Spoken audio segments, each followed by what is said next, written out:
एहसान इकबाल साहब। जनाब स्पीकर, मैं सिर्फ एक आपकी इजाज़त से बात करना चाहता हूँ। देखिए, ये पाकिस्तान का सबसे आला तरीन ऐवान है। इसकी जो प्रोसीजर है, इसका जो कॉन्डक्ट है, वो एक बेंचमार्क होता है पाकिस्तान के तमाम इदारों के लिए कि अगर पाकिस्तान का सबसे सॉवरन इदारा किस तरह कंडक्ट करता है, इसी तरह बाकी चलेंगे। अभी मेरे कुलीग बता रहे थे कि यूनियन काउंसिल का जो इजलास होता है उसमें भी अरकान को 72 घंटे का नोटिस मिलता है। यकीन कीजिए कि रात 7 बजे तक, 8 बजे तक किसी को नहीं पता था, कि 10 बजे तक नहीं पता था कि ये इजलास होगा या नहीं होगा। सब ये इस ऐवान की, इस मुअज़्ज़ज़ हाउस की इससे ज्यादा तज़हीक नहीं हो सकती कि हम इसको विम्स के ऊपर चला रहे हैं।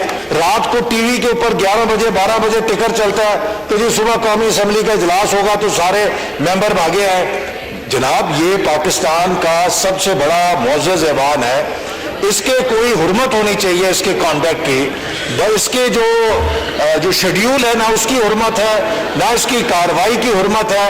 ये पता नहीं किस तरह चलाया जा रहा है। ये तो लगता है कि कोई एक थिएटर बना दिया है ना, कि सीटी बजती है तो इजलास हो जाता है। हम कार्रवाई कर रहे होते हैं, अचानक पता चलता है इजलास खत्म हो गया। YouTube पर गुगली टीवी देखने के लिए youtube.com की सर्च बार में गुगली टीवी टाइप करें। गुगली टीवी के पेज पर सुर्ख रंग के सब्सक्रिप्शन वाले बटन पर क्लिक करना ना भूलिए। YouTube पर अपलोड होने वाली वीडियो से बाखबर रहने के लिए बेल आइकॉन पर क्लिक कीजिए। आपको हर नई आने वाली वीडियो के बारे में नोटिफिकेशन मौसूल हो जाएगा।